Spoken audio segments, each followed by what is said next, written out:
नमस्कार, आईवा मीडिया में आपका स्वागत है। तमिलनाडु के मुख्यमंत्री एम.के. स्टालिन इन दिनों फिर हिंदी विरोधी राजनीति कर रहे हैं, क्योंकि राज्य में विधानसभा चुनाव ठीक 1 साल बाद होने वाला है। उन्होंने एक बयान में कहा है कि यदि उन्हें केंद्र सरकार 10,000 करोड़ दे, तब भी वो राज्य में नई शिक्षा नीति को लागू नहीं करेंगे। दरअसल तमिलनाडु में उत्तर और हिंदी विरोध की राजनीति को अपने फायदे के लिए डीएमके ने 1960 के दशक में शुरू कर दी थी। उन्हें लगता है कि तमिलनाडु में यदि हिंदी आ गई तो तमिल भाषा को निगल जाएगी। नई शिक्षा नीति में राष्ट्रीय स्तर हिंदी को मान्यता देने से उन्हें परेशानी क्यों है, ये एक मुश्किल सवाल है। राज्य सरकार अपने स्कूलों में शिक्षा का माध्यम तमिल रख सकती है, वो अंग्रेजी भी पढ़ाए, साथ ही जो स्वेच्छा से पढ़ना चाहे उन्हें हिंदी पढ़ने की भी सुविधा होनी चाहिए। अब तक केंद्र में जितनी भी सरकारें रही हैं, उन्होंने 3 शिक्षा नीति घोषित की है और किसी में भी ऐसी व्यवस्था नहीं रही कि हिंदी को जबरदस्ती पढ़ाया जाए। लेकिन राज्य की जनता को इस बात का एहसास कराने के लिए कि वो तमिल भाषा की रक्षा के लिए कुछ भी करने को तैयार है। वास्तविकता तो यह है कि संस्कृत भाषा से ही तमिल और हिंदी दोनों का प्रादुर्भाव हुआ है। काशी और तमिल का संबंध बहुत प्राचीन है, किंतु द्रविड़ राजनीति में हिंदी को माध्यम बनाने के उद्देश्य से कुछ राजनेताओं ने खलनायकों की भूमिका निभाने के लिए जो खुराफात की वो घृणा भाव का स्थायी रूप ले चुका है। इनका दोहरा चरित्र इसी से परिलक्षित होता है कि ये हिंदी को राज्य में घुसने न देने का संकल्प लेते हैं, जबकि विदेशी भाषा अंग्रेजी को अपनी राष्ट्रीय संपर्क भाषा मानते हैं। जबकि सच तो यह है कि अंग्रेजी देश की सभी भाषाओं के दुश्मन हैं। इन द्रविड़ राजनीति के पुरोधाओं को कौन समझाए कि वो अपनी मौसी को तो घर में घुसने नहीं दे रहे हैं, विदेशी महिला को जबरदस्ती माँ का दर्जा देने के लिए तैयार बैठे हैं ताकि उन्हें राजनीतिक लाभ मिले।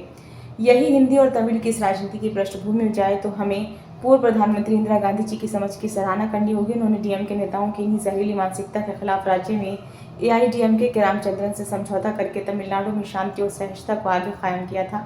उन्होंने डीएमके को हमेशा इस बात का एहसास दिलाया था कि उसकी अतिवादी राजनीति स्वीकार्य नहीं है।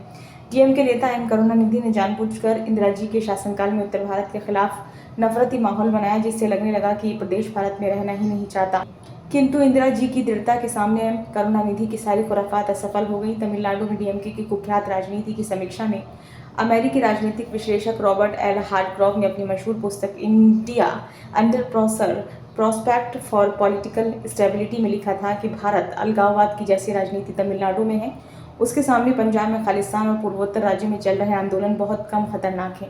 उन्होंने लिखा है कि भारत से यदि कभी भी कोई राज्य अलग होगा तो वो तमिलनाडु ही होगा।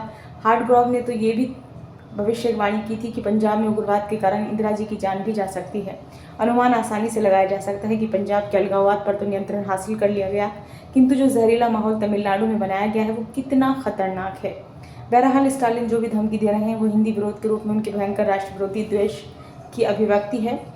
अपने राजनीतिक अल्प स्वार्थ के लिए केंद्र की दोनों ही बड़ी पार्टियों कांग्रेस और भाजपा को डीएमके की षड्यंत्रकारी नीति से सजग रहना चाहिए, अन्यथा यदि राष्ट्रीय सुरक्षा के लिए डीएमके की कूटनीतिक सफल हुई तो इन दोनों राष्ट्रीय पार्टियों को भी इतिहास दोषी ठहराएगा। ये वीडियो आपको कैसा लगा? अच्छा लगा हो तो लाइक करें, कमेंट बॉक्स में सुझाव दें। चैनल को सब्सक्राइब नहीं किया है तो जरूर करें।